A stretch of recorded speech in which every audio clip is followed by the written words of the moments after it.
Thanks for tuning in live to Proline TV, part of the Our Lads Football Network. I'm your host, Greg DePalma, and we are on Wednesday night. Yes, you might be saying, well, of course you're on Wednesday night. That's the night you're always on. Well, we actually have made a schedule change, and it started this week. We are going to be moving to Tuesday nights. So Proline picks Tuesday nights.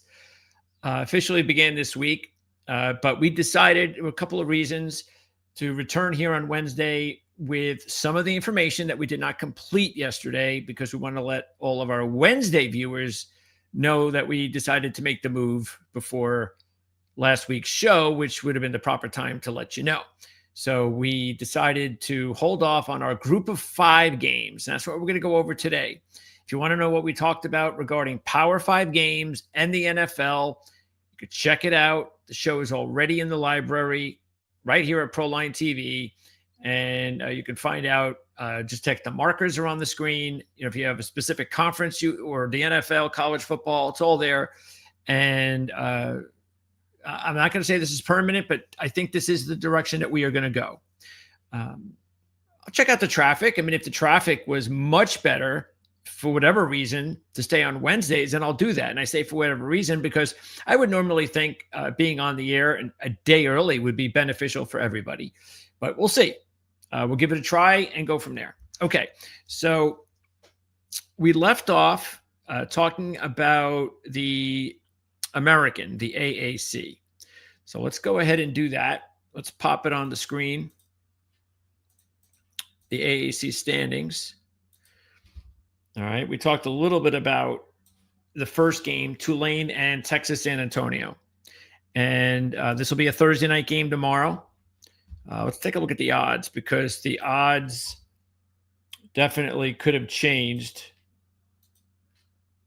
because I took these odds on Sunday, looked at it a little bit on Monday, but haven't looked at them lately. And there you go. So this line jumped from 3 to 5.5. And I can understand why. The Roadrunners have not had a good season. Some prognosticators thought that this could be a championship season for them. But I just think that was asking too much. I mean, Jeff Traylor's done a fantastic job there, as we know. Matter of fact, Jeff Traylor is 31-4 straight up at home under his watch at UTSA. 2-1 this year, though. And that was a loss to Texas State. And that's a Sun Belt team. And American is supposed to be a little bit more of a higher graded conference. Whereas UTSA, coming from the Conference USA, where they were a couple of years ago, that was a lower conference. And that's why, you get these jumps. And sometimes, even though they're a powerful team in the lower conference, it's asking a lot to go to the best conference in the group of 5 and expect them to be that equally as good as they were in the lesser conference. And I just think that's been asking too much, especially because a couple of years ago it was a lot different as we know how to recruit. And we all know what happens now to the lower teams. And he had a heck of a team a few years ago anyway. He had a veteran quarterback. He had a fantastic running back. And look, he's a really good coach, Trail. Don't get me wrong. And I think he deserves a shot with a better program and a Power 4 program.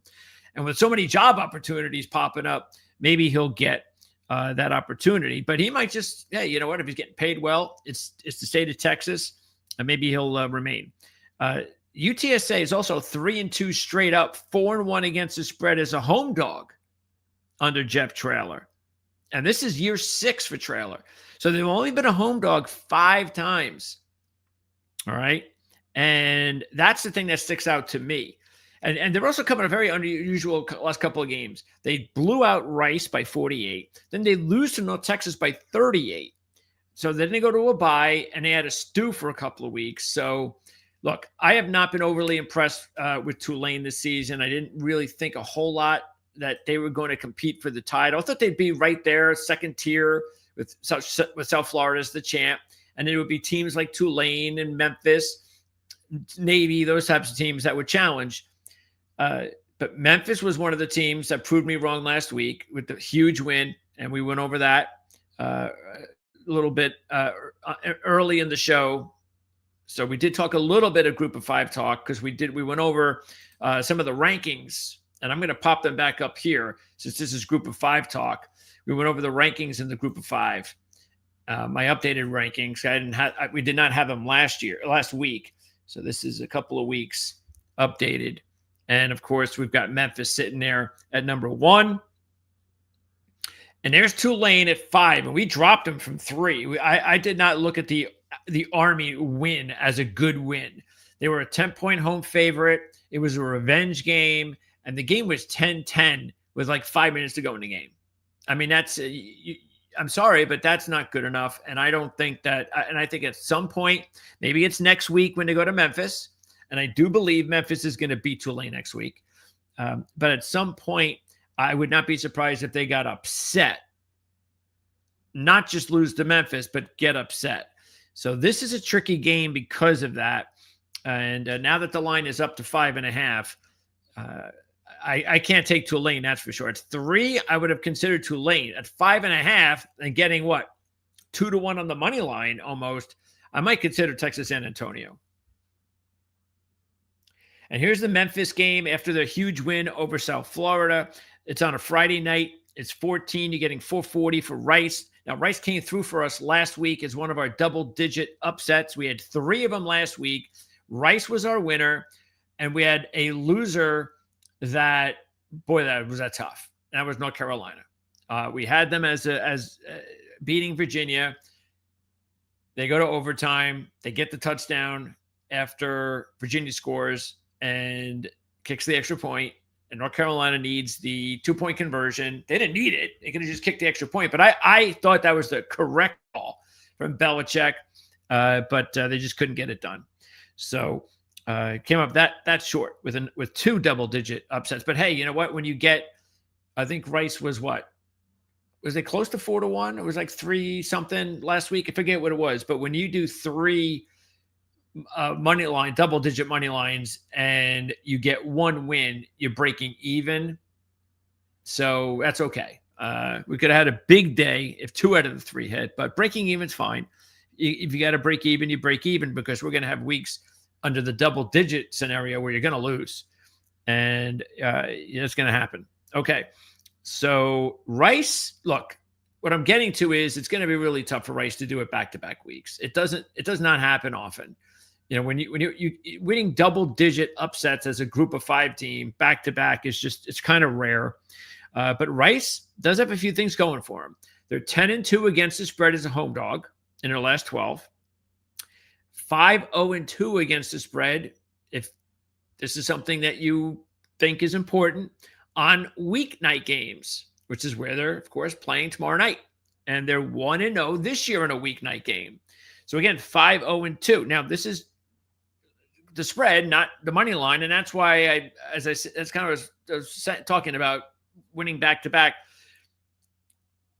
Look, if they can knock out Lewis, and this was a big reason Memphis was able to win last week. It was the reason, because Lewis, the starting quarterback, who's done a really good job for them, transferred over from Nevada, did play in the game last week. It wasn't the true freshman. So if something happens to Lewis again and the true freshman, then Rice will have a shot. But it looks like Lewis is ready to go again. And, well, who knows, right? We're all guessing in college football players are going to be ready to go again. Rice has a really good player to keep an eye on. Running back Quentin Jackson. He had 168 yards last week, 3 touchdowns, a game winner in overtime, and their upset over UConn. Also had 3 receptions for 80 yards and a touchdown. So he had a monster game, Quentin Jackson, for Rice. This was coming off the bye. They now have 4 wins, so they've got to get 2 more for bowl eligibility. And the schedule says that they're going to have to upset 1 team. It's either Memphis, North Texas, or South Florida. And they beat UAB. If they can, but they got to pull off an upset to get it done in Rice. Navy and North Texas, and this line has stayed just about the same. Navy's now 2-1 on the money line, which is enticing. It's the first time Navy's been a dog this year. And we've been warning about this schedule for Navy all season, that predictably they should start the season strong, might be undefeated at this time, and they have accomplished that. It hasn't been pretty. They've been outgained in games that they shouldn't be, and they haven't covered games that they should. But their upcoming schedule starting this week is really, really tough. Not only do they play North Texas this week, in conference, they got South Florida, Memphis, and Army. And then they got to go to Notre Dame next week just to have a game outside the conference, right? So this is going to be really tough for Navy. So it looks pretty now at 7-0. It ain't going to look too pretty in about a month. But look, if you're for real, then this is the first really tough opponent you're playing. Get it done. It's not like that North Texas is invulnerable. They are. I mean, they've had games where you've been, I respected a little bit more out of them, but they've also had nice wins. The interesting, you have Navy, Army, and that's similar as you're going to get. And North Texas went to Army as the favorite in the game, and the game went to overtime. They beat Army in overtime. Now, they were out yardage in the game by a few yards, but Navy's better than Army this year, or at least it appears that's the case. And so, that might be, but it is a home game now for North Texas, and I do think that matters. But look, Western Michigan was an overtime game. Positively, on the positive side, we just mentioned they crushed Texas San Antonio, and they also had the big win earlier this year against a Washington State team that is playing a lot better than they did. And they have a different quarterback than that game, but they are a completely different team than the team that went into that matchup. And that was just, I think it was like a 50-point game or something. It was crazy. All right. As far as the game and the decision here, I think it's a tough one. I would say North Texas is the way to go. They're playing really well. They got an explosive offense, but you just can't count Navy out. Temple game was a primary example of that. It's a tough one. Again, I think North Texas is the way to go, but Navy is not the worst idea in the world if you're looking for a single-digit upset play. And then we've got UAB and UConn. UConn, the losers of the game against Rice last week, they'll go bowling. They'll get a sixth win soon enough. They've lost all three of their games this year in overtime. How about that? They're 5-3, 3 overtime losses. They beat UAB last year by 7. So it was a competitive game. And UAB, of course, they're coming off the big upset against Memphis. Nobody knows who the quarterback's going to be, though. Kitna did not play in the upset, which was also strange. But Lewis was hurt, and that really was the big reason why UAB was able to pull off the upset. But UAB brought in their own quarterback, a young quarterback, to take over for Kitna, this Burton kid. And he went 20 of 27 for 251 yards. Not bad. 3 touchdowns, 1 pick. Really good debut for Ryder Burton, the sophomore. So I think they're okay either way, but you definitely want Kitna. And I think Kitna will start. This is a good trivia question. And I don't know whether or not I'll be able to share this with Jim Feist or Mark Lawrence, and of course, or Andy Isco, and we'll all be together tomorrow at 1 on the Playbook ATS podcast. But if it comes up, I will ask them whether or not they know who the interim coach is for UAB, because there's a little, maybe a little trivia in there. All right. So anyway, he's 1-0 after the big win against Memphis, has a week to prepare for the game. And UConn coming off the loss, as I said. I actually think it's not a bad idea to go with UAB here. If it would have been the week after the win, I'd be a little bit more concerned, but a week to prepare, and maybe they can look. Rice is on the road next week, which is a winnable game, so they can say to themselves, "Hey, we can win this game. We can beat Rice. We'll be 1 game from bowl eligibility." So there's excitement now all of a sudden, and maybe having a good season.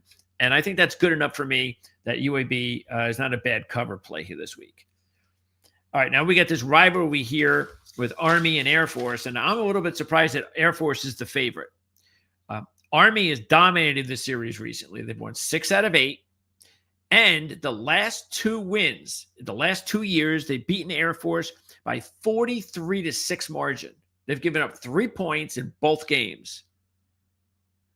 And they're going to need to do that because this Air Force offense, as you know, is really lethal this season. Not that they weren't real good at the end of last year as well, but the beginning of the year when they scored the 3 points, they were not so good. They went to a different quarterback. We all know the story. They won. They won the rest of the games towards the end of the season. It turned out to be a very interesting season. They thought this season could carry over, but the quarterback graduated and took them a while to find their new quarterback. And definitely it does look like they have their new quarterback. And I think Air Force should be fine next year, more than likely, because the defense is terrible.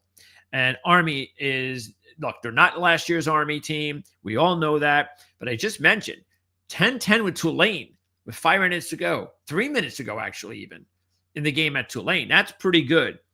But they're 1-11 against the spread on the road when they come off a bye and a loss. So that's not a number I like, but I do like the fact that they're coming into Air Force. So I'm not sure I worry too much about a trend like that when it's a big rivalry game. That really, I think, outweighs everything, including the way that they've dominated the series lately. Air Force has been outgained but in 5 of their last 6 games. Just shows you that, the offense has been good, but they just can't stop anybody. I don't think they'll stop Army here. I see the line, and based on the last 2 games, maybe the line is it makes sense, but I don't know. I mean, the way Air Force's defense has been, I'm not a total guy, but I would suspect this probably would be an offensive game. And I'll take Army. I think Army is a good play, actually. East Carolina Temple, and this is 4.5 here. You get 180 for Temple on the money line. I like that because I think this is I actually think this is a flip of the coin game. And the fact that you got Temple at almost 2-1 on the money line. Now, if this was at East Carolina, I'd be with East Carolina as long as the spread was still 6, something like that. But this tells me the line would be double that. I think the line's a little bit out of whack. East Carolina, solid team, but they haven't proven yet that they're ready to take that next step to the top tier. And Temple is right there. See, East Carolina's been here. They want to go here. Temple has been down here. Now they're here with East Carolina. So they both have different goals, but they're both here now. And Temple's at home. They are, get this too, they're 13-1 against the spread as a home dog of less than 7 when they have revenge on the table. Now, they did lose 1 game this year, okay, or they'd be 14-0. What was the game? The Navy game that they had looked like beaten Navy, looked like the game was over. I questioned the decision, the coaching, the timing at the end of the game. I wasn't really sure if they handled that right. But the main thing was that on a short yardage play right around midfield, I think it was 3rd down, 4th down, whatever, with like 40 seconds to go, for whatever ridiculous reason, they worried about stopping them instead of just, hey, we're the ones that we got the lead here. Let's just, hey, if we give up the first down, we give up the first down, but you can't give up a touchdown. You can't go all in, have them break a tackle and then bust out for 50 yards. That's exactly what Navy did. And beat Temple. That was a really, really disappointing loss for Temple. But hey, they rebounded. They continued to have a good season. They're 5-2 against the spread this year. And I'll take Temple. Definitely take the 5. And I'm tempted to jump on the money line as well. That's the AAC. Now, let's go to the Mountain West. All right. And let's pop in the Mountain West standings. Let's see what we got going on here. All right, here we go. We'll start with these 1-loss teams. There are my boys, the Aztecs. But we're going to start. You got UNLV here at 2-1. And look, we don't have to go too much further. New Mexico 2-2. So this is what you got going on starting on 3 o'clock Eastern time on Saturday. So let's pop in the odds for the game. Again, it's 3.5, and it's gone down. It was 5 And I like New Mexico at 5. Now it's gone down to almost 3. So I'm a little bit disappointed in that. As you know, we've talked pretty highly about New Mexico this season. We've given them what credit is due. Eck, the new coach, is doing a really solid job. They had their revenge win against Utah State and Bronco Mendenhall last time out. And get this, the road team in this series has covered 7 straight. On top of that, this is an opportunity for New Mexico to become bowl eligible for the first time since 2016. Now, I think they're going to become bowl eligible anyway at some point for the end of the season, but it's the first time, and you know right away, it's that first game where you just, oh, this is it. This is our chance. And I think they're going to be pumped up for it. UNLV, check this out too. They've been outgained in all 3 Mountain West Conference games this year. So it's not the team from last year. Know that. And what is the same as last year's team is losing to Boise State. But I really like New Mexico in this one now. I just get this feeling that it's all set up for them to pull off the upset, to get bowl eligibility right away. And I look, either way, I think this is going to be a good football game. This is going to be a 4-quarter game, more than likely, barring crazy turnovers. And I really think that New Mexico is worth a try here, because one of the things that really does, whenever you're handicapping games, you really want to feel, hey, does the team need the game? Does the team, do you think they're going to play hard? And that's another reason I love wagering on college football more than the NFL, because the NFL, you got a lot of games.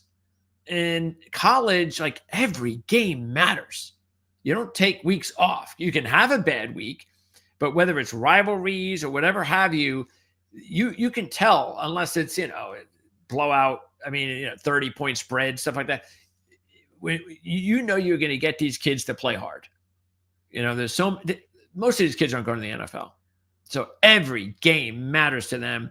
And that's why I love it. And then when the stakes really get raised, especially when hey, I know they're not going to kind of have an off week, or that, oh yeah, they're going to play hard. They all play hard, they, as you just said, but they don't really play hard. Like they don't oh, wait a second, this means something.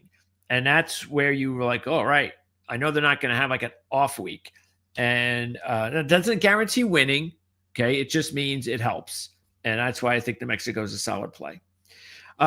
Boise State, look, at this point, you just have to ride Boise State at home now. I'm not now, but until Mountain West Conference teams and go to Boise and cover 2 out of 3, or even 2 out of 4, you just got to take Boise State at home, Mountain West Conference games. They have covered, they're 14-4-1. In their last 19 as a home favorite. And I'm pretty sure they were favored in every one of those games. So it's basically being home, 14-4-1. They're 3-0 this year in that spot. Yeah, games have kind of been close by halftime or early third, but then they blow them out in the fourth. So, and Fresno's coming off the whitewash from our boys, our Aztecs, last week. So they're done.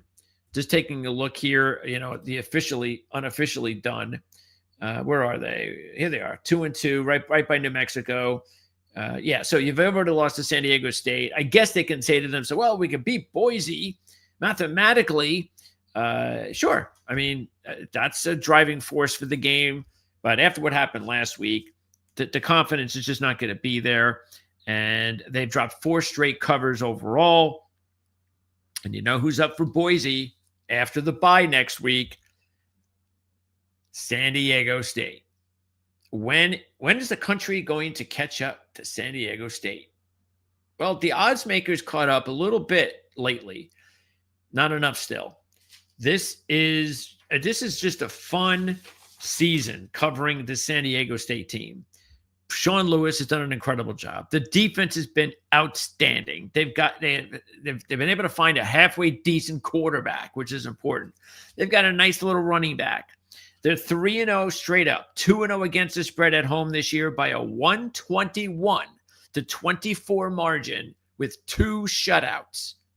They're coming off a shutout last week against Fresno State. And they've got some really tough games coming up.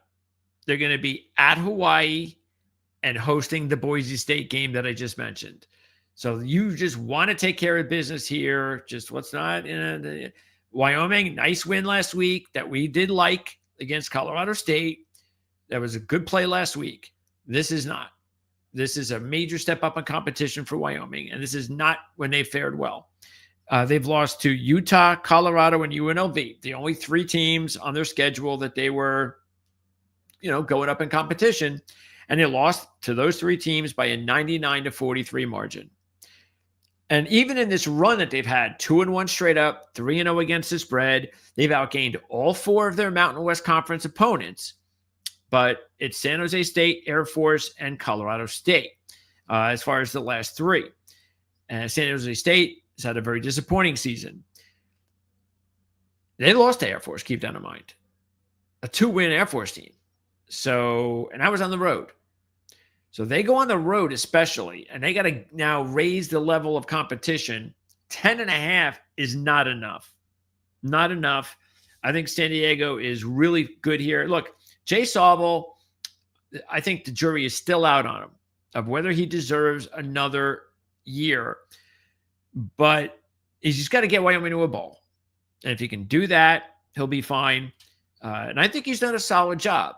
Again, the big difference between Sauble and bowl are these types of games. He has yet to deliver in the games that Wyoming under bowl, they were able to pull off upsets, like one a year. Well, he hasn't come close to doing it this year. Speaking of Hawaii, San Jose State, huge game for Hawaii. Taking a look at that board once again. Yes, there's Hawaii at 3-1. So they're in a good position. They control their own destiny. And this is not a surprise. When we previewed the season, we talked about how this was going to be Timmy Chang's best Hawaii team. Watch out. And they have maybe even exceeded my expectations because they have outgained 7 of their 8 opponents this year. That's how good they played, including all 4 Mountain West Conference teams. Matter of fact, in the 4 Mountain West Conference games, they're 3-1 straight up, 4-0 against the spread, and 4-0 in total yardage. Their only loss was a 2-point home loss to Fresno, and that was a game they shouldn't have lost. So the one negative, they're 1-10 against the spread after a bye on the road. When they're off a bye on the road, 1-10 against the spread. I'm not so worried about that because this is their best team.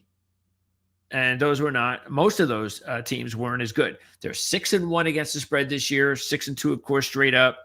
And this has been a very disappointing year for San Jose State, a lot more expected. But part of the losing has come from just not being able to close games. They have lost 4 of their 5 by a total of 15 points. And in college football, that's not a lot. The other one was Texas. So what are you going to do? And they have outgained 2 of their 3 Mountain West Conference opponents so far. But this is and the other thing is, this is a must win for San Jose State, must win. And it's not because of we still have a chance for the Mountain West Championship. No, it's bowl. In order to save their season, they got to win 4 more games. And they have to play at San Diego State. So forget it. They're not winning that one. But they do have Air Force, Nevada, and Fresno. And 1. So you got 5 games left. You got to win 4. And you can't lose this game. So this is it. This is their season. And so, as I was just saying before, to know that you got a team that is going to be going into this game, playing their guts out, trying to save their season, that works. But I can say the same thing about Hawaii because they're trying to get to the Mountain West Conference Championship game, and that's a huge game for them. And they're just having a better season. I expect this to be a close game, and don't even be surprised if it's overtime. I think this is a close game. But Hawaii is the team that has had good things happen, bad things for San Jose. Therefore, I'm taking Hawaii. Hey, by the half point, get 3 on Hawaii. San Jose State also 1-9-1 against the spread after they allow 35 or more points. That's it already for the Mountain West. Let's go to the Sun Belt. And we got some time. Okay. Where are we? There we go. All right, let's go to the Sun Belt. And here we go. Okay. So James Madison, we did start our show yesterday because it was right around, I think, no, it was actually the game. When was that game starting last? I forget now when the game started. But I think it was a 8:00 game, was it? The James Madison game. But anyway, because I'm trying to remember when we started the show last night, we opened up, we talked about the two games that were starting right around the time we were doing the show. And this was one of them. And they were like a 6.5 point favorite against Texas State. We gave the okay to go ahead and take them. And I did not expect them to blow out Texas State. I thought they'd win. They're better than Texas State this year. This is not the team Texas State had last year. Kenny does a good job, but when you lose the players he's lost, it's just too much. They're not as good as they were, nowhere near it. And James Madison proved it. They're the class of the Sun Belt, and it's not even close. And this is kind of the way I felt in the beginning of the season. This is why I had James Madison as my number one team in the group of five when the season began. Now, I changed all that as soon as South Florida pulled off their incredible 2-week stretch to start the season. And I moved South Florida number one and James Madison behind them. Then all of a sudden, everything, of course, James Madison would lose to Louisville. And that was their big game to prove that, whether they belonged in the playoffs. So they kind of failed that test. And so I moved them down a little bit. And for the most part, you've now seen a lot of those. That's why you see a lot more of the AAC represented in my rankings. But James Madison has now made themselves all the way down to 3. And the only thing that's stopping them are these two teams here. I still think it's going to be hard for James Madison to get over one of these, like the AAC champ. Now, I know that there are people out there that believe in Tulane and think Tulane should be the team. And if they have their rankings, they might have Tulane up here. We'll see who's right at the end of the day. You know how I feel there. I still believe when it's all said and done, my prediction is you're going to see Memphis, USF rematch AAC championship game, and the winner will be in the playoffs. The only way that won't work would be these teams would have to beat each other up. So USF would have to lose another game they're not supposed to. Tulane beats Memphis next week. And again, you just have maybe Tulane loses this week. So you get what I'm saying. And if that were to happen, and there would be James Madison blowing everybody out, and then blow out their Sun Belt opponent in the championship game, James Madison could get in. So, again, I still believe right now, even though South Florida has another loss outside of Miami, I still believe because of their win over Boise that they deserve to be ahead of Boise, but they can't lose again. I think they get one loss outside of the Miami loss. They get one loss. That's it. And as long as they run the table, play in the championship game, beat Memphis, there's no way you can put Boise State over South Florida. No way you can do that. Now, what you could do is say, well, we'll put James Madison in there. We'll skip both of them. We'll make it easy. And that could happen. Anything's possible, especially if James Madison just keeps going out there and playing like they're playing. But we'll see. James Madison doing a great job. Look, we're gonna get to Coastal in just a sec because we're gonna start off with Coastal here. I give Tim Beck a lot of credit. I still don't think Coastal Carolina is a very good team, but this is not the Coastal Carolina from the last few years. It's still not. You might look at the standings and go, "Hey, Coastal, they're still rocking." No, Tim Beck though has done a good job keeping these players motivated to play. They could have given up and said, "That's enough. We're done with this coach, and it's not good here."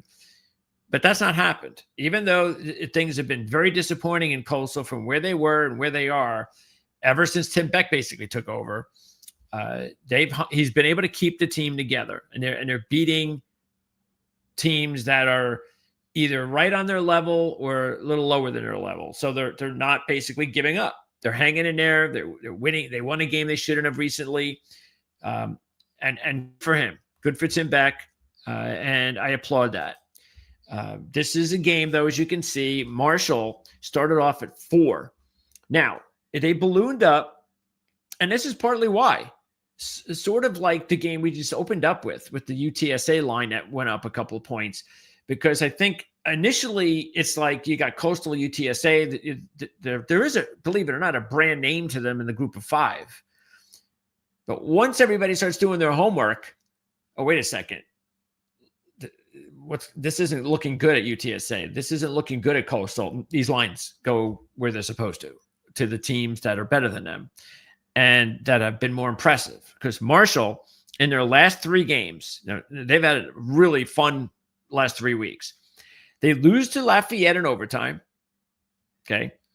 And that really hurts them right now, because actually, where are they? Because there's 2, keep in mind, there are 2 divisions in the Sun Belt. So James Madison,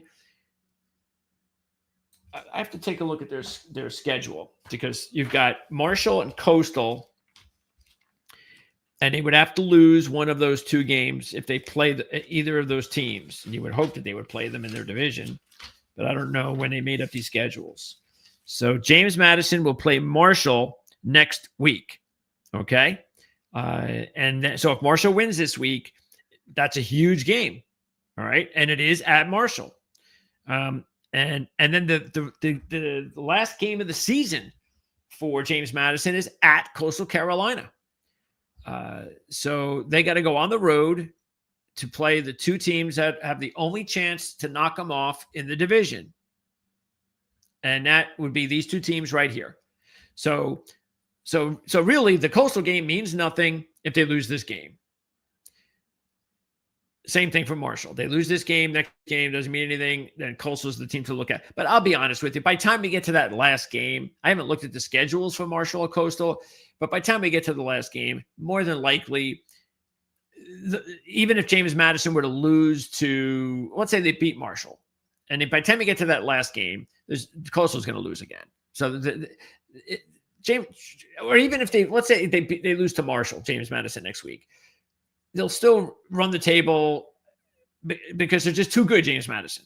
Even if they slipped up once, which I still don't see happening, there's no way they're going to slip up again, but Marshall will. So for James Madison, it's all about the playoffs. You cannot lose. Matter of fact, you have to blow out more than likely these teams to impress the committee. So anyway, getting back, Marshall loses to Lafayette. Then they upset Old Dominion by 24 points. Remember, at that point, everybody looked at Old Dominion as maybe the best team in the Sun Belt. They had that great week 1 13-point loss to Indiana. I love it when people think of these losses like really good losses, and they are at times, but sometimes they get overblown. This is probably one of those situations, because then we were all gearing up for the James Madison Old Dominion game. And when the week came, wait a second. And this, by the way, this was after they had been upset by Marshall. So Old Dominion has to look ahead. Oh, they looked ahead. They were worried about James Madison, but that's okay. They'll get him this week. So they lose to Marshall by 24 points. Go to James Madison, and they're the 2-point dog. It was 2 points. Didn't make any sense. And then James Madison just blew them out. So here's the Marshall team that handled Old Dominion. And that's impressive. That's what that definitely matters. And then they upset Texas State last week in overtime. And they outgained 2 out of the 3. So Tony Gibson's done a really good job taking over. Huff was the successful coach at Marshall that he gets the job at Southern Miss. And they're doing well. So, but they're in different divisions. But Coastal Carolina, they have, like I said, Tim Beck has given them this opportunity. They're set up for this shot. The program has covered 8 straight when they take on an opponent off of an upset win. And that's where Marshall is, because they upset Texas State. Again, they've upset their last 2 opponents, Old Dominion and Texas State.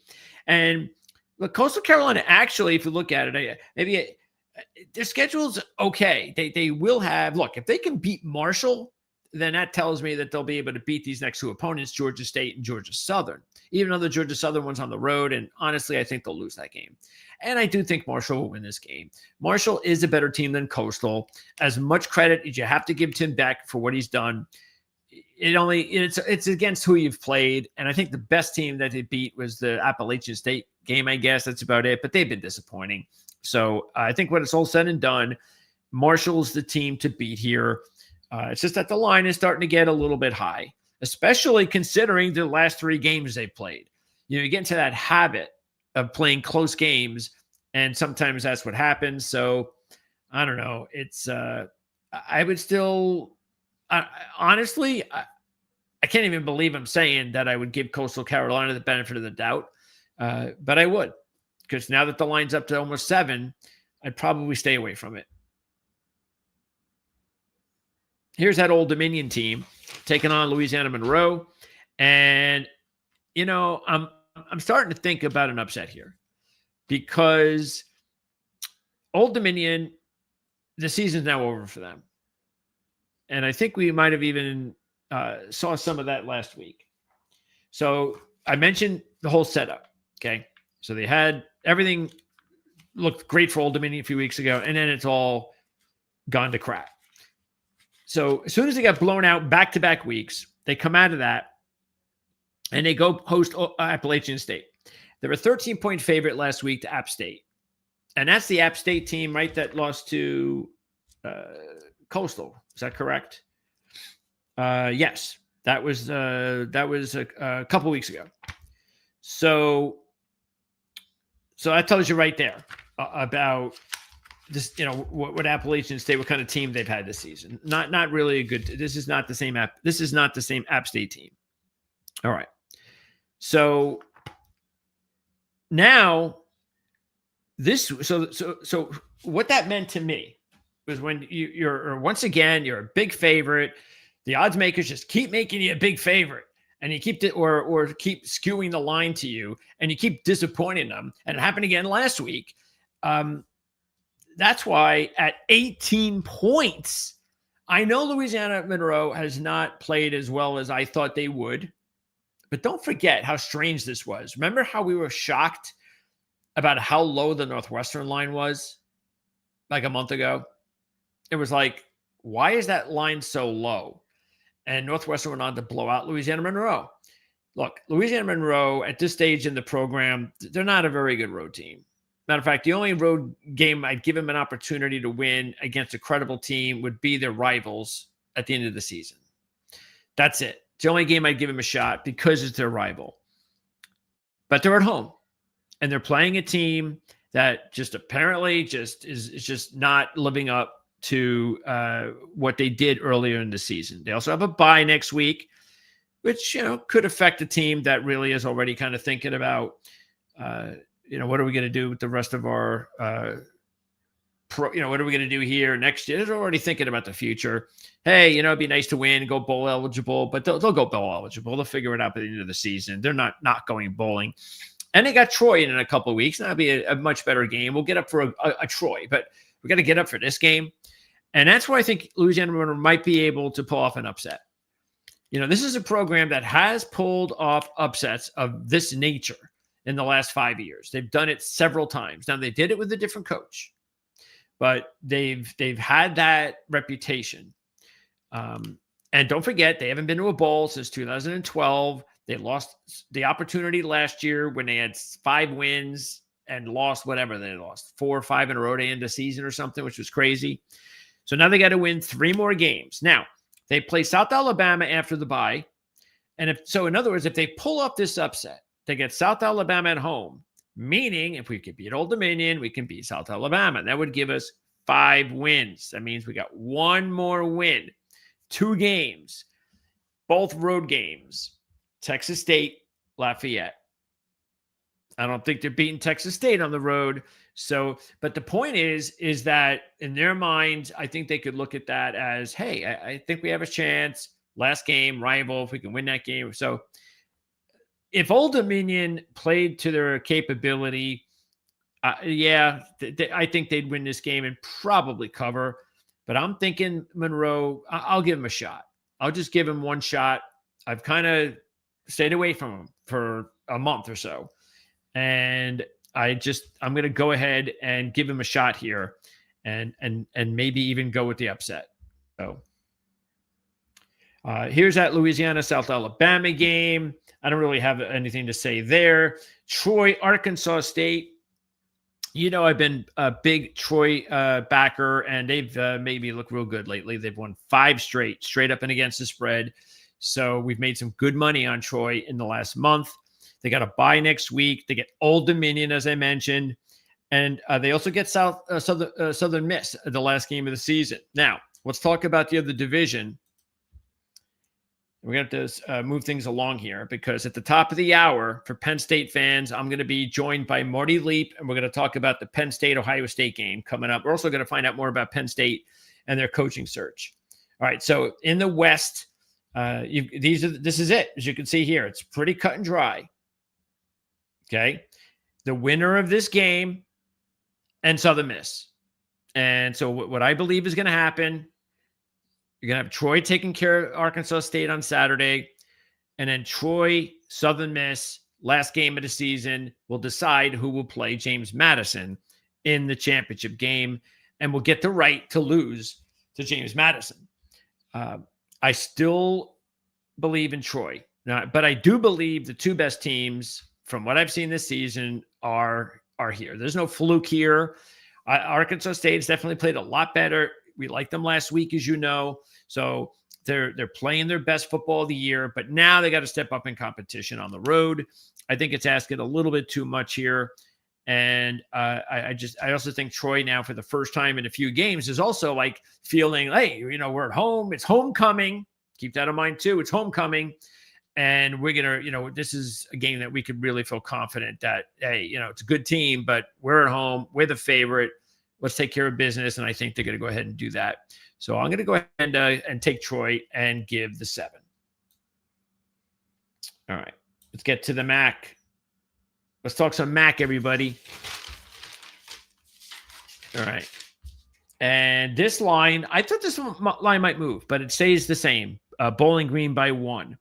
But we came out ahead really nicely last week with both of these opponents. Remember, we had Akron upsetting Buffalo and Kent State upsetting Bowling Green. Both happened. And so these are the losers. This is the consolation. So we hit both of them. Can we hit the consolation? Now check this out. Buffalo is 1-0-1 against the spread this year as a dog. Well, that's good, right? But keep this in mind. In all the other games, they're 0-5 against the spread. So this is one role, the only role that they've had any sort of success this season. And they've been a very disappointing team, which is why we thought they were vulnerable last week. We talk about all the time, we don't like taking the middle of the road to bottom feeding MAC teams on the road. It's not good. It doesn't fare well usually. If you're going to upset teams, you do it at home. And that's why we were like a little hesitant, even though we liked Akron, we were a little hesitant to just kind of all chips in. But nonetheless, they pulled it out. And Kent State just continued to play the way that we thought Kent State would play. And that's showing people that this is not the same old Kent State. Now, this is big. And this is why I'm a little bit surprised the line is 1. Now, I have not heard any news yet, but you have to keep an eye on the quarterback situation at Bowling Green because they have lost like 4 quarterbacks in the last few weeks. They even lost their 3rd string quarterback late in the game last week. The kid May, who's a senior, he went out there. He played okay for a 3rd string quarterback from the MAC. But let me see if I can check out Bowling Green. See if I notice anything from the quarterback. Let's see. No, I don't see anything right now. But follow that. Check out the Bowling Green quarterback situation. And if you do that, well, let's put it this way. If Pine plays, and he might be ready to play. And I think maybe that's going to be the case. That's why they're still 1. He's their number 1 quarterback. So if he plays, then I like Bowling Green.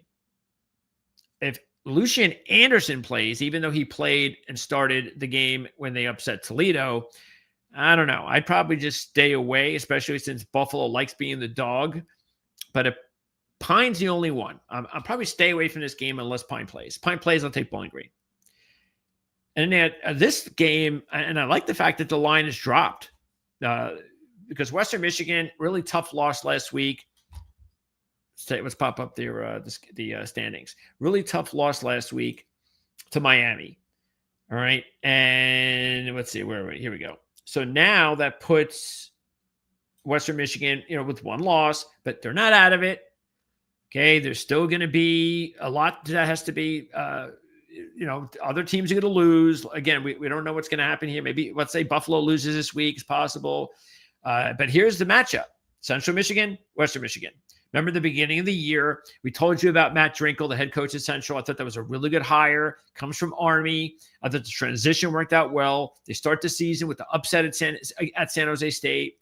And then they had a nice win a few weeks ago at Bowling Green. So it's been a better year than people would have thought at Central Michigan. But this is, I think, this step up in competition to me, even though I don't think it's a lot of a step up. But I believe, because even in the beginning of the season, most people didn't think Western Michigan was going to amount to much this season. They've exceeded expectations.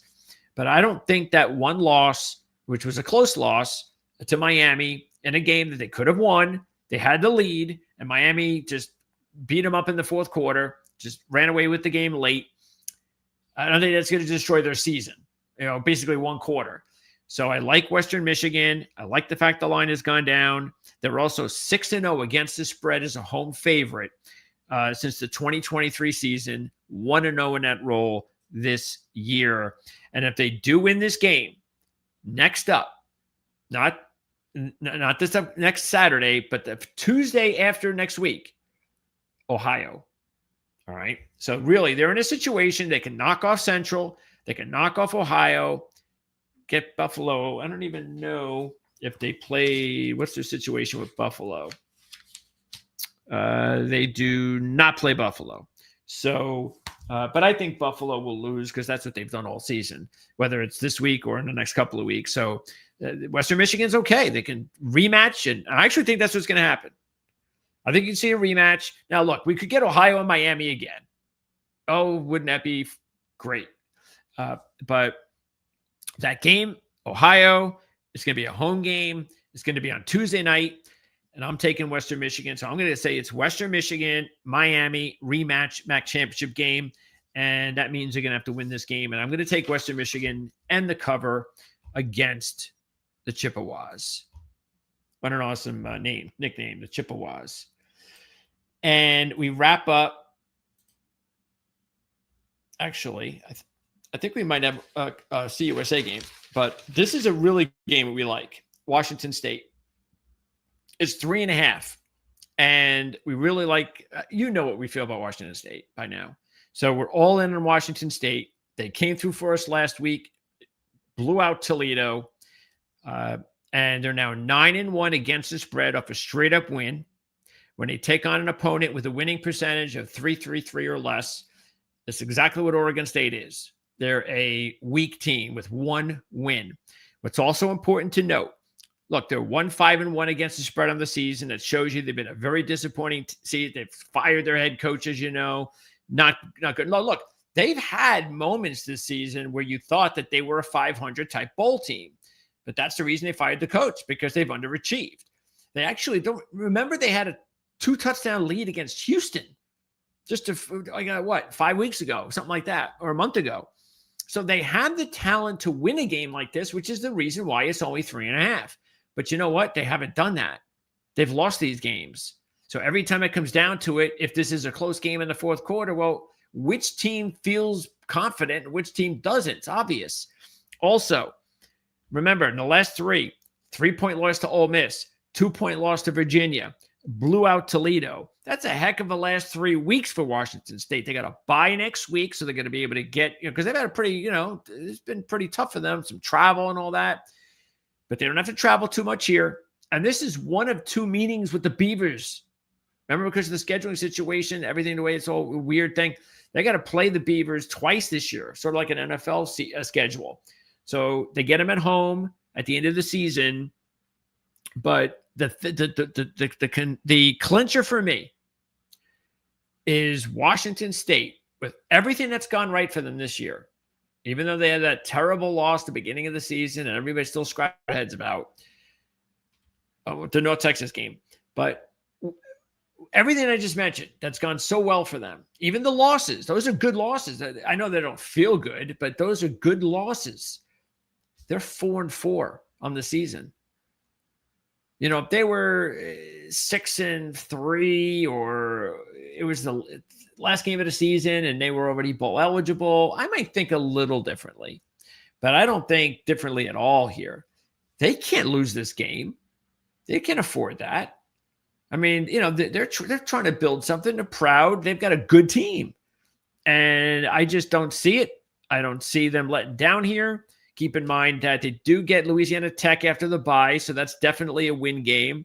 But they got to go to James Madison. And that's going to be a pretty fun game to watch.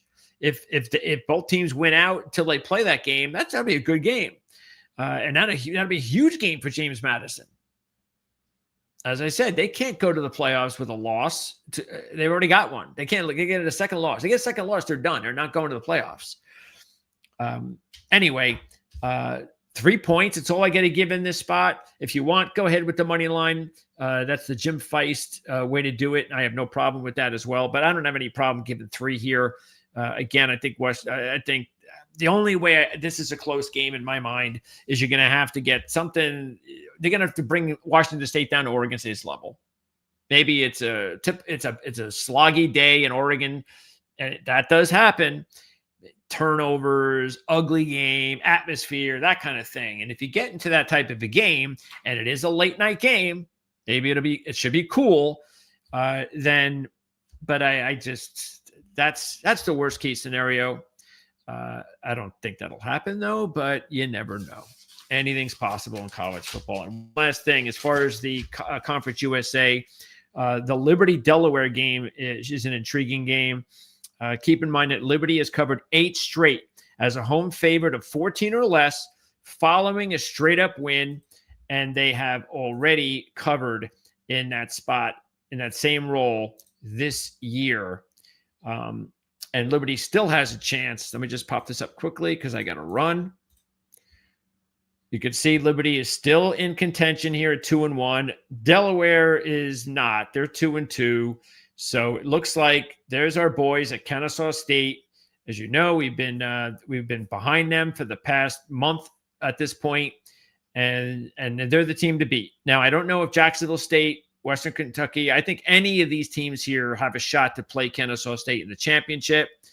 But Kennesaw State is right now, as crazy as it sounds, the class of the CUSA as of today. So that's going to wrap it up. Penn State, whiteout, pregame report, Ohio State, that's coming up. Stay tuned in a few minutes. I'll see you guys Tuesday nights, okay, starting next week. And yeah, I know 2 teams left in the Pac-12, Smarty. That's only this year. If we get next year, they get the whole new Pac-12 comes in. So next week, Tuesday night, unless something changes, that's where you'll catch us. And again, unless something happens where, oh, wait a second, I just lost 80% of my traffic, I got to go back to Wednesday nights. So unless that happens, we're going to hope to change this over to Tuesday nights again, full-time starting next week. We'll see everybody again next week. Don't forget, tomorrow, 1 o'clock, Playbook ATS podcast. Andy, Jim, Mark, and I. And then we'll see you also on Friday at 3 o'clock with more handicapping with Jim and Mark and myself. And don't forget, stay tuned. A couple of minutes right here, Penn State, Ohio State. Find out what we think about the game coming up on Saturday at 12.